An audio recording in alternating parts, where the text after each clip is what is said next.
肃静，保持安静。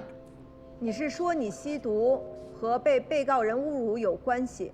当然有关系啊！被侮辱和损害的人是我，而他呢，他却依然身居高位，挣着大钱，发着大财啊！他能在这个社会上保持一个好的名声，而我呢？我的痛苦没有人可以说，我只能告诉我老公，我老公还跟我离了婚，那这是凭什么呢？这到底是什么道理？谁能告诉我？我要让这个人面兽心的家伙付出他的代价。我问完了。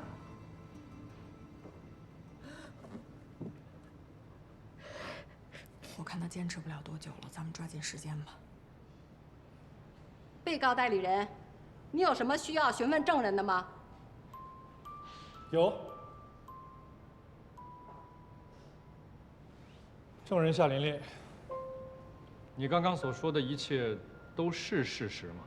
不是，我换一种说法啊，你刚刚所说的一切是全部事实吗？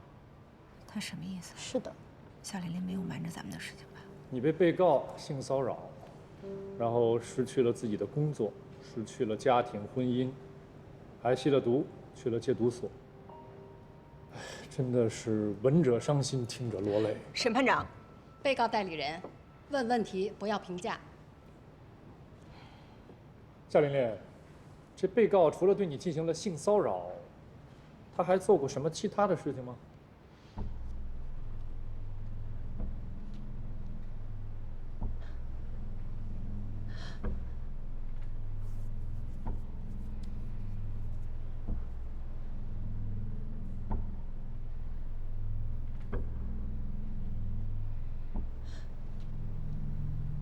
他还强奸过我。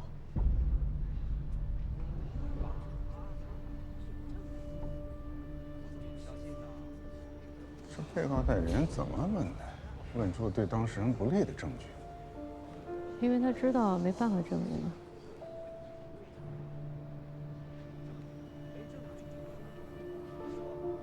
居然还有这种事情？那你能告诉一下大家，这件事是怎么发生的吗？有一回他带我去出差，晚上灌了我好多好多的酒。这样，让我秘书小夏代我喝。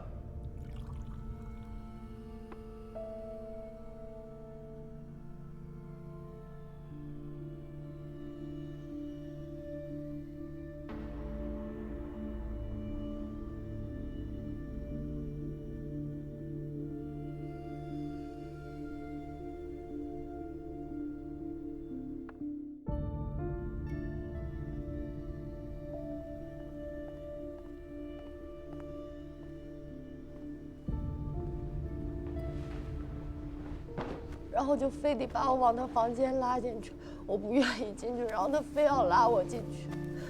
就是那次我被他强奸。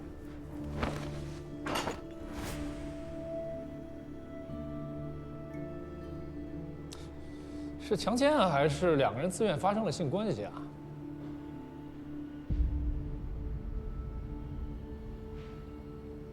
是强奸，是强奸。那个就是强奸，我一而再再而三的往外跑，还是被他拉了回去。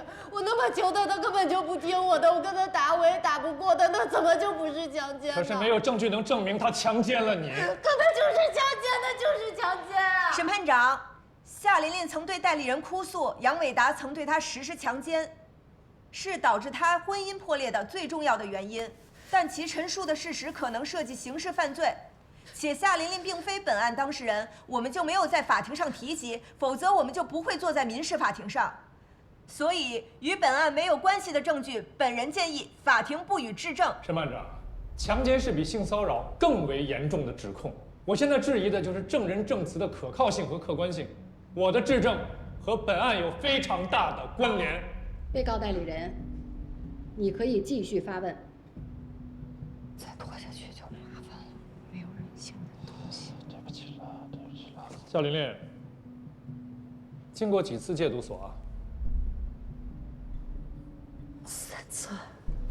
每次从戒毒所出来，是不是要跟戒毒所还有所在社区去签署一份保证书啊？保证以后不会再复吸了。那为什么还进去3次？审判长，被告代理人问的问题和本案没有关系。有关系，我要证明的就是证人一直是言而无信。既然如此，那他今天在法庭上所说的一切，我们又如何相信呢？审判长，众所周知，吸毒一旦成瘾，彻底戒除是一件非常困难的事情。这和证人的品格没有直接的关系，和证人是否说的实话也没有关系。证人证词的可靠性和证人的品格到底有没有关系？我相信法庭会做出非常公正的裁决。请你不要打断我的询问。郑琳琳，你提交给法庭的所有的短信记录我都读过了。我想询问的是，这是你跟被告之间的短信往来吗？是的，罗律师不是告诉您了吗？这些短信都是经过公证的。但是它只能证明这些信息是来自于那部送去公证处的手机啊。这部手机是你的吗？那部手机当然是我的。可是据我所知，你为了毒资会把身边所有的一切全部卖掉，也包括这部刚刚提到的手机。我确实卖过它，可是我刚卖出去的时候我就又赎了回来，因为我知道如果我这部手机又卖出去了，我再也没有杨伟达骚扰我的证据了。那也就是说，这部手机它不是一直都在你的身边了，它进过二手市场啊。而且根据正常人的经验，我们在去卖一部手机的时候，我们会提前把手机里面所有的个人信息全部都删掉，不是吗？我当时太着急换钱了，所以我就忘了抹了。哦，忘了。但是回收手机的这些老板他们会删啊，他们要做的第一件事就是进行刷机，刷掉手机里面所有的信息，不是吗？那我刚刚卖出去，我就又赎了回来，他没有时间刷掉，反正这些短信就是留下来了。好的，那我就再问你一个问题，这个是不是全部你跟被告之间的短信交往？糟了，难道还有别的吗？咱们不是都问了没有吗？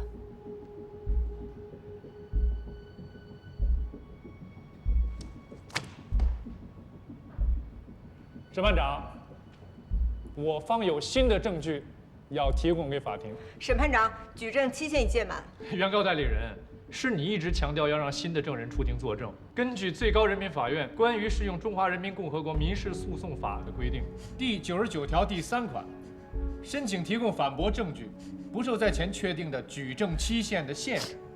审判长，需要我重新申请举证期限吗？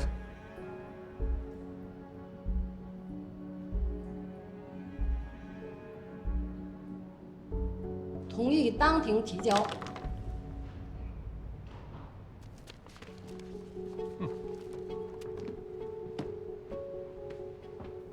审判长，这个是2016年证人和被告之间的短信记录，是经过公证的。你从这个记录可以清楚地看出来，证人利用所谓的性骚扰理由，反复地敲诈我的当事人，并且是狮子大开口，一次比一次多，最后一次达到了惊人的100万。书记员，麻烦你把证据给证人出示一下。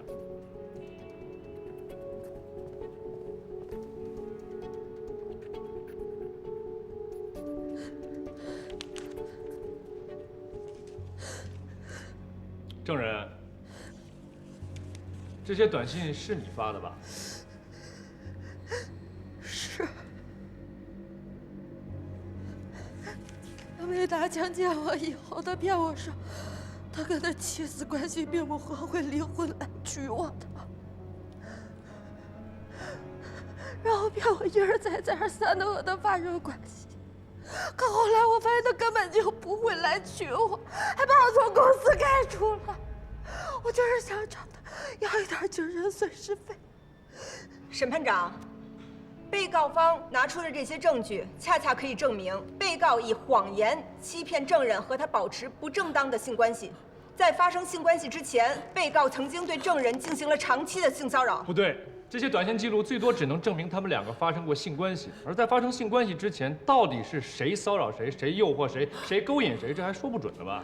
对方代理人，是你们拿出了他们之间后面的短信往来，我们取得了他们之前的短信往来。这2批短信清楚地勾出了他们之间关系的发展过程，先骚扰后强奸。你们不能只承认后面的强奸，不承认前面的性骚扰。错了，我们从来没有承认过强奸，我们只承认他们2个发生过性关系。至于你刚刚提到的前后2批短信，我想提醒法庭，这2批短信并不能证明是来自同一部手机。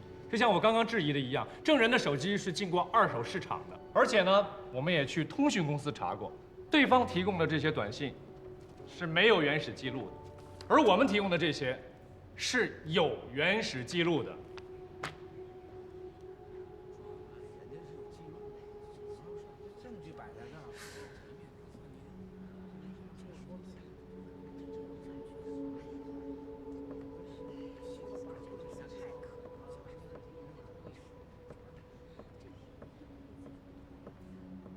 被告还有问题吗？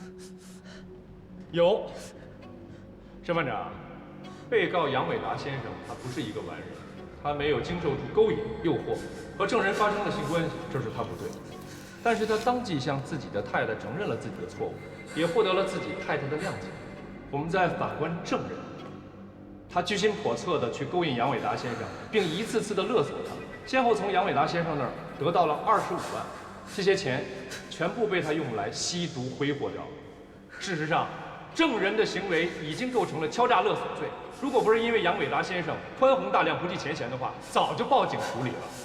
那样的话，证人也不会有机会像今天这样坐在法庭上大大方方地作伪证。审判长，对方代理人不是在询问证人，他是在发表代理意见。被告代理人还有问题要问吗？有的。证人，你今天来作证，是不是因为没有毒资了，所以想从审判长，对方代理人是在攻击证人。不是的，是杨伟达强奸了我，我绝对是被强奸。杨伟达就不是个人。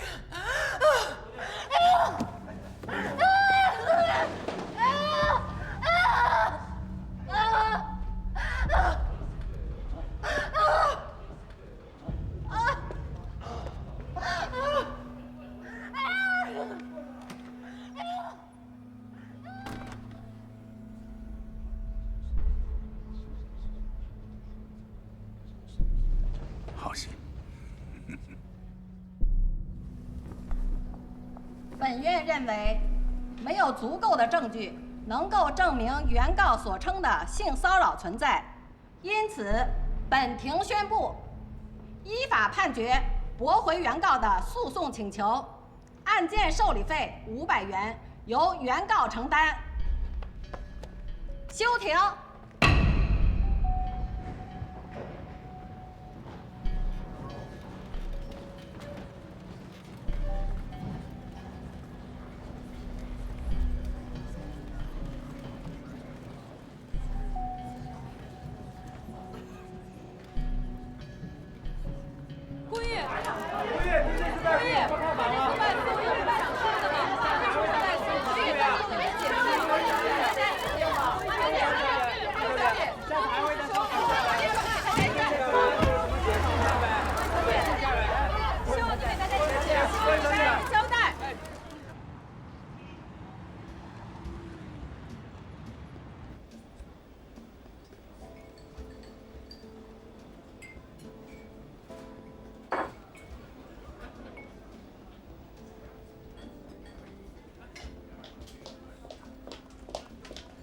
你还是人吗？怎么不是人啊？我不是陈无良吗？怎么着？大晚上特地跑过来是要骂我一顿？我骂你算轻的，你拿杨伟达的钱就拿那么心安理得呀？我怎么就不能拿杨伟达这钱拿的心安理得呢？我安安分分做事，我赢了这官司，这是我的能耐。你又凭什么跑过来跟我叫板？你是杨伟达的律师没错，你为他做辩护是你的职责所在。但是你在法庭上玩的那套不择手段对付夏琳琳那一手，你还有人性吗？有人性就不是陈无良了。罗律师啊，是不是到现在都不知道怎么输的官司？我承认，夏琳琳对我们隐瞒了短信的内容，是我们工作上的失职和不细致。但是夏琳琳被杨伟达伤害成那样，你还逼她在法庭上出丑，你知不知道这件事情对她造成的2次伤害会有多大？你到底有没有心？是你错了。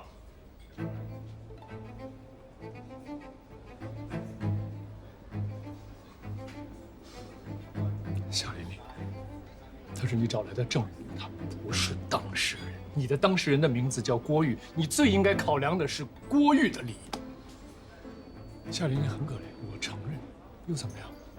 你是当律师的，当律师的不可以也不能让自己的同情心左右自己的判断。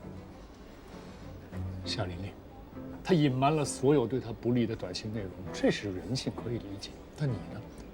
你是郭玉的律师呀，你因为同情夏琳琳，忽略了所有潜在的风险，没有保护好自己当事人的利益，你失责。还有，你跑过来跟我吵什么？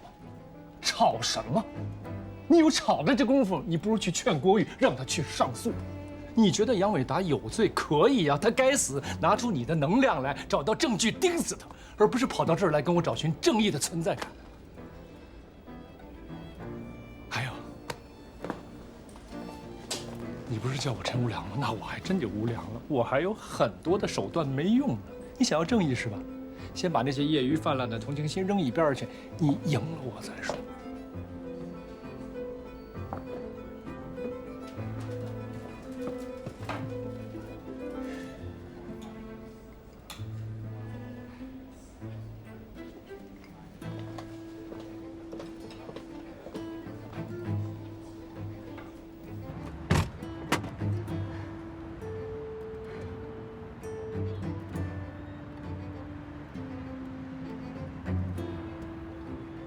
你觉得杨伟达有罪可以呀，他该死，拿出你的能量来，找到证据钉死他，而不是跑到这儿来跟我找寻正义的存在感。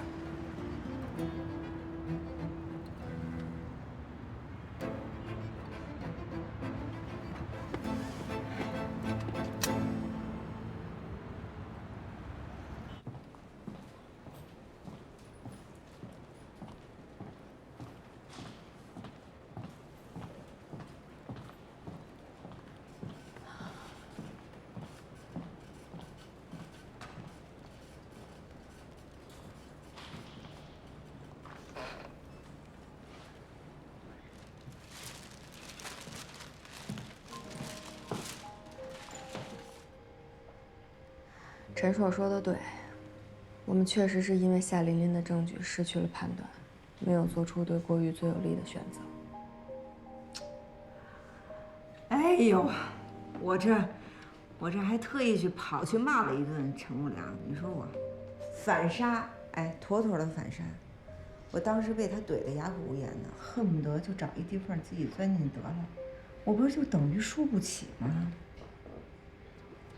你确实挺输不起的。我要不是郭玉的律师，我当时要坐在旁听席上，我都得为陈硕喝彩。这一仗赢得漂亮。来，进陈无良吧。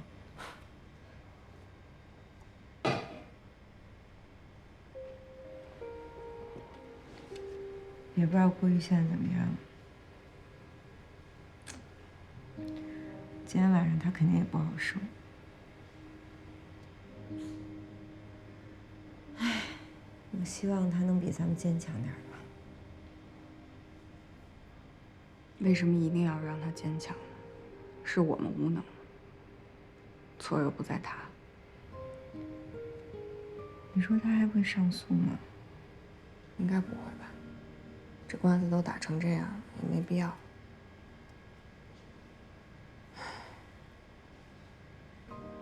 是真的不甘心啊！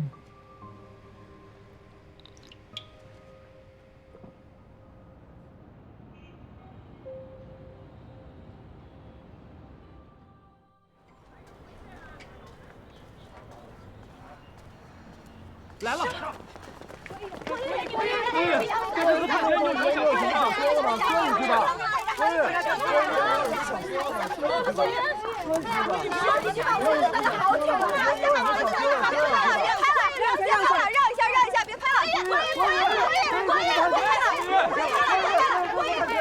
我是律师，实我的当事人没有义务接受你们的采访，你们不要再骚扰他了，好吗？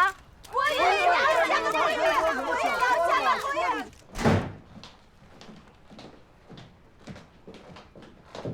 罗律师、邱律师，地方不大，你们随便坐。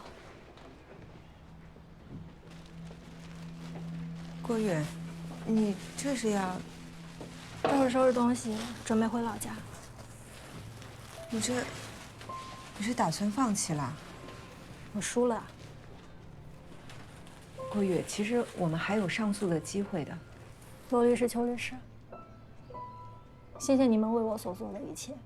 我和你们也说过，当初打这个毫无胜算的官司，只是想对自己有个交代。现在我有交代了，甚至比交代还多。我知道了，鸡蛋是碰不过石头的，胳膊是拧不过大腿的。谢谢你们选择站在鸡蛋这一边，但哪怕再加上你们，也是碰不过的。所以，一切都结束了，我回老家了。郭宇，官司可以不再打，但是你也别回老家呀。难道打完这场官司过后，我还能留在京北吗？你可以不留在京北，你可以去别的地方，但是你也别回老家呀。你回了老家，就等于选择原来的生活。你真的还能适应原来的环境吗？那我想想吧。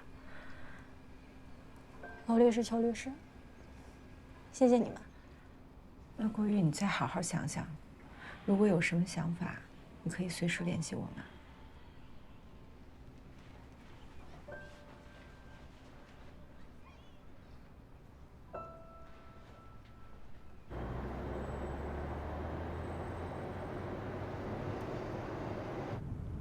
这就是理想主义付出的代价。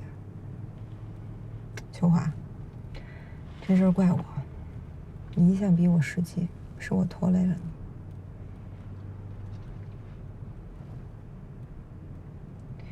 不过不要紧，朝闻道，夕死可以。更何况咱们才1年级，明白过来不算太晚。哎，以后这种案子啊，打死我也不接了。拿什么理想啊、正义这种大词儿往我脑袋上砸，我也不接了。我要是再犯糊涂，你就踹我。等回去，咱们就去找陶律师，把那个专利案给要回来。咱现在已经是上升到年入几十万的律师行业，只要咱们不犯糊涂，年入几百万那只是时间的问题。野心再大一点儿，过个10年8载的，想赶超方力宏，那也不是不可能。这么一想，哎，也挺乐观哈。哎，对了，昨天在法院门口那给你献花那粉丝谁啊？你男朋友啊？现在不算是，以后有可能吧。啊？他什么情况？没什么情况啊。就是对我挺好的，很忠诚。哇，说还不是吧？追你忠诚就够了。以前我可能也不太甘心，但是现在想想，可能也不错吧。为什么呢？安全感。哎呦，不是你现在只要你乐意，你马上就能年入几十万，你还能没有安全感？大姐了。你看看我，这背着1000多万的债务呢。我跟你可不一样，他叫张全全，这名字还挺有安全感的哈。听着挺全乎的。哼，哎，你别怪我心直口快啊，我就是觉得你值得更好的。经历了这么多事儿。让你再选择一次的话，不考虑安全感吗？哎呦，我真多嘴，我嘴贱，我以后再也不问了。我知道你是为我好。一会儿这个桥你就出去，然后把我放地铁口就行。干嘛去啊？我去办点事儿。行吧。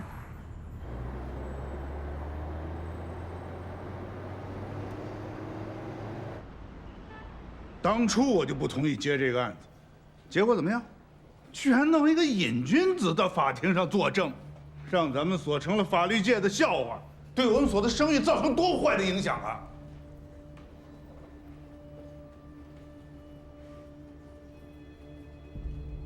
老韩不就说个案子吗？这是一个案子，但它仅仅只是一个案子吗？案子不是不可以输，但是得输的有体面。这个案子影响多大呀？啊！我在旁听的时候，恨不得有个地缝钻进去。这打官司呢，有输就会有赢，但是作为一个律师来说，无论是从自身利益出发，还是当事人的利益考虑，都必须选择最有利的。这个案子当初我们合伙人会议上都讨论过，方律师，你不是不知道这胜算很小，既然胜算小，输了那影响又很大，那为什么要接这个案子啊？案子可以输，但不能输得蠢。现在这案子就是输得很蠢的那种。当初我就不建议他们打性骚扰。好了，都是我对不起大家，可以吗？方律师，您不能认错，坚持正义哪儿错了？你们能不能有点正义感啊？明明知道那些女孩就是受到性骚扰了，罗律师和邱律师也尽了全力了，怎么还能这么说呢？夏叔，这个案子的确是我们打输了。输了又怎么样？正义的道路本来就是曲折的。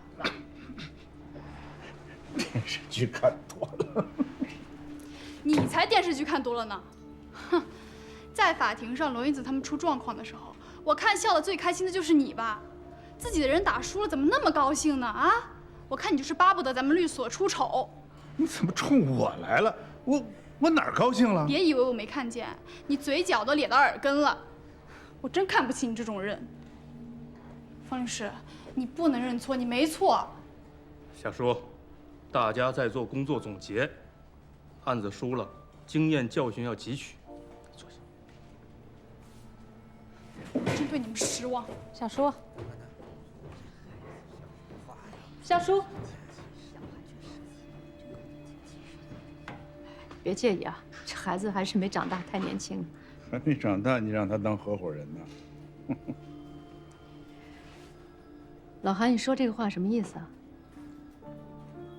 你如果不想让他待在刑辩部，他可以跟我啊，我要。我说什么了？你说什么？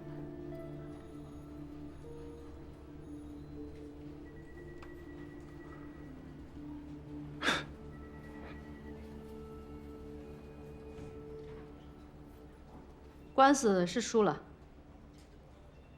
但这个结果，咱们事先就已经想到了，对吧？作为律师，除了赚钱，更重要的是要维护法律的公平正义。这个案子，这几个年轻人坚持要打，是我同意的，我支持的。什么后果啊，我来承担好了。但是不要对他们冷嘲热讽，年轻人的热情是需要得到保护和支持的，各位。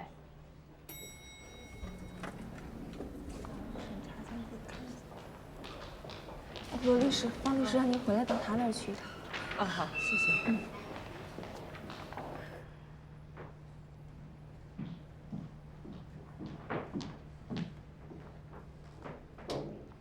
方律，进来。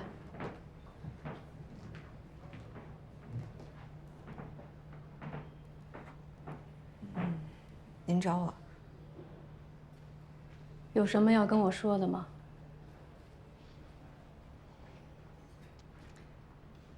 当初应该听您的话，只让他出证言，不让他出庭就好了。方律，我错了。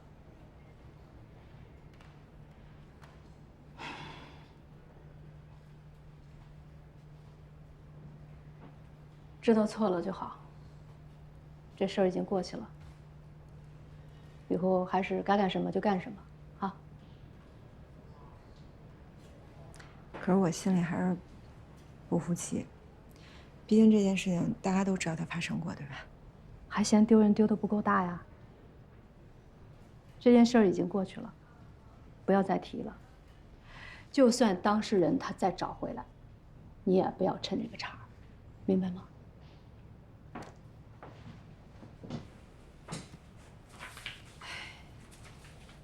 那我走了。方略，我入职第1天，你在大堂里对我们说那些话，你说面对现实吧，英子。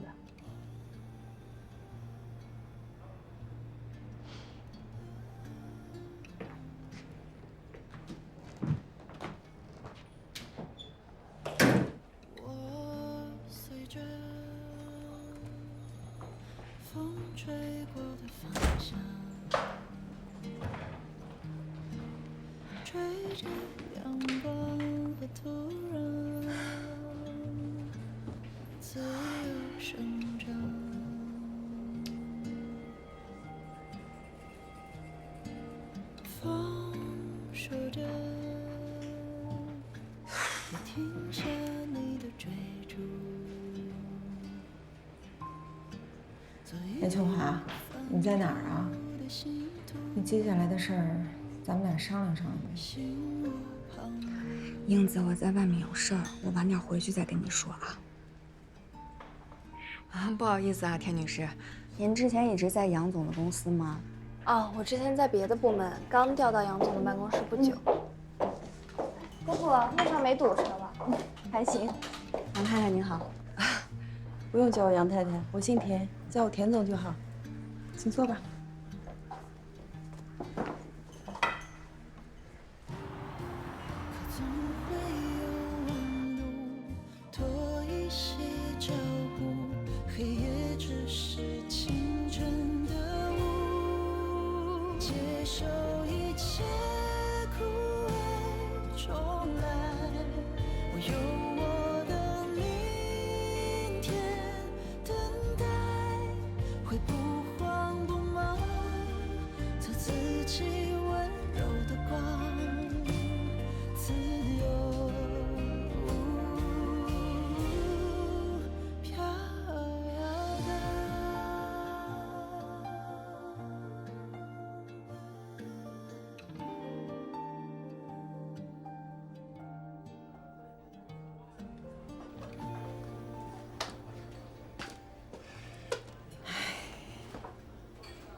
干杯，刘太太。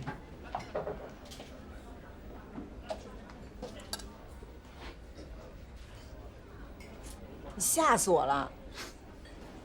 别瞎碰啊！告诉你性骚扰。哎，对不起，对不起。给他加一杯，算我账上。好的。不用，这点酒钱我还花得起。服务员，我不要了，给他一杯，我结账。这点小钱谁没有？怎么对我总是这态度呢？就因为那案子，不至于吧？那就是一案子。要不这样，你认哥当师傅，我教你怎么打官司。我觉得你这块朽木上可雕。你教我打官司？你别大言不惭了啊！不就是没长良心吗？没良心这事儿学学就会了。输了官司就这么没风度吗？陈硕，聊两句。哟，这刚几天又换一个。哎，就这么厉害，追我的女孩排着队呢，甩都甩不掉，怎么办呢？那这回这叫什么呀？是叫丽丽啊，还是叫芳芳呀？倩倩，你空姐。行。哎，换得这么勤，就不怕遭雷劈呀？我还乐在其中。陈硕，这位是？介绍一下。啊，不用了。陈硕，咱们俩都分开这么久了，你能不能就别再缠着我了？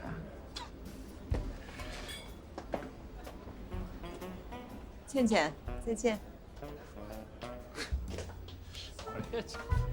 我跟他。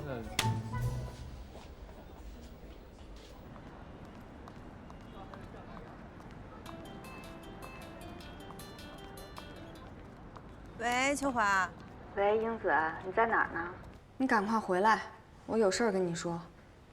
不是你是不是变态呀？现在都几点了，都快10点了，你还加什么班啊？那工作是为了更好的生活，你要是睡不着，我去接你，咱俩出来喝一杯去啊！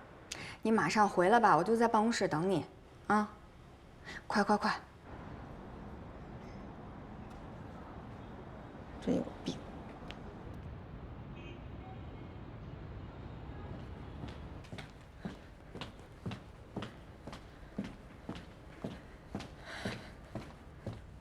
邱律师，邱律师回来啦！我告诉你，你呀，就得跟我学一学，就算是被人揍得鼻青脸肿的，也给打扮漂漂亮亮出去喝一杯。杨伟达完了。什么？杨伟达完了，他会被剥夺得一干二净，他会变成一个穷光蛋。被谁啊？被他老婆。快快坐下坐下，你听我好好跟你说。我们将会有一个大案子，如果打得漂亮，能挣很多。不是谁给啊？杨太太。不是秋华，你这说什么乱七八糟的？我怎么听不懂啊？你还记不记得咱们去见杨伟达的时候，他身边那个新来的女秘书？小田儿，杨总，给2位律师端茶。好。哦，你是不是说那个姓田那姑娘？对，就是她。我当时就注意到她了。如果连郭玉都逃不掉杨伟达的咸猪手，那她更逃不掉。所以我就留了个心眼儿，暗中查了一下她的资料，又私底下问了一下郭玉，原来那个女孩是杨太太的亲侄女啊。杨太太也姓田。不是，那这杨太太没事儿吧？她不是把家里人送入虎口吗？所以说呀，就有2种可能。一种可能就是杨太太一点都不知道，还有一种可能就是杨太太知道，故意把自己的侄女安排在杨伟达身边监视他。你想想，这几年杨伟达身边的女秘书跟走马灯似的换。对，他那办公室里安那监控，杨伟达不可能给自己安监控吧？肯定是他太太偷偷给他装的。这女的可真是个狠人哈！秋华，你也是个天才。还有更狠的呢，我就暗中通过小田联系了一下这杨太太。刚一开始她不表态，等咱们这边庭审一结束，她马上就来联系我了。果然和我猜想的一模一样，杨太太早就知道杨伟达的臭毛病，她之所以隐而不发，有她自己的目的。目的？这公司是杨伟达的。但是这女的想离婚，所以他就给拿到杨伟达出轨的性骚扰的证据，从而就可以谈一好价钱。就是这样。这公司是杨伟达创立的，杨伟达是大股东，占35%，他太太占7%。离婚不是目的，把他的财产剥夺干净才是杨太太的真正目的。哎呦，这女的可太厉害了。她之前一直下不了决心，是因为担心还不足以把它剥夺干净。那就看田总您怎么想了。您是想一辈子和一个总是背着您在外面偷鸡摸狗的人绑在一起呢，还是选择离开他，重新开始自己的新生活？其实婚姻啊，也不一定非要有夫妻之实。你可以把这场婚姻看作是合资企业，只要能让利益最大化，各过各的也没什么不好。那就要看这个合资企业中，您的合伙人会给企业带来多大的风险了。这次郭玉的事情应该算是一个风险提示吧。只要您丈夫毛病不改，这个风险总是存在的。这次是郭玉，下次可能就是别人。那下一次您的丈夫还会这么幸运吗？再说了，您可能只是觉得现在的社会舆论对您丈夫是有利的，但社会舆论这个东西，您也应该理解。不定什么时候风向就转了，到那个时候，您的合资企业可就危险了。说的有道理。那如果我选择离婚的话，你们能帮我从他身上拿到什么？您想从他身上拿到什么？拿到他的一切，他名下的股份，所有的股份转到我名下，这个你们能做到吗？这要看您手里的证据有多少。不少。被他骚扰过的女孩不止郭月一个人，凡是单独进入他办公室的，他都骚扰过。伟达基金资助过的那些女孩子，无一幸免。这些证据够吗？如果是这种情况的话，我个人建议，别打官司，私下跟他谈判。这个我同意。他这个人我清楚，不能把他逼急了，不能让他破罐子破摔。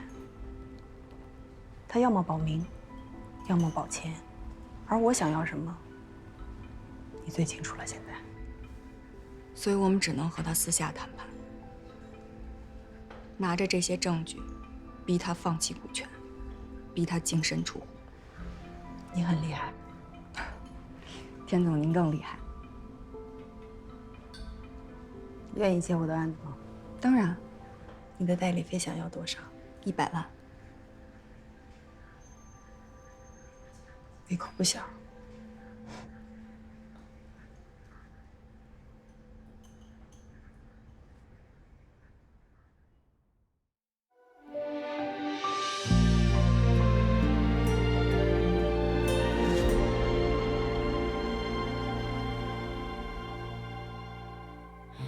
记忆里许多事情又过去，过去，我们多有默契。失去的所有人里，最怀念自己，不痛不惧。用沉默来代替错过的我，没多说一句。曾经我用尽力气，所以不可惜。天生会乐观的人群，总在夜深人静自语，永远相信明天的和结局是我的超能力。为一个解翻山越岭，走很远才惊觉已过去。雨过天晴，怎么算公平？歇斯底里的事，离开不必非要证据。曾经我用尽力气，所以不可惜。错过你也成为风景，没做好有什么要紧？若世界显得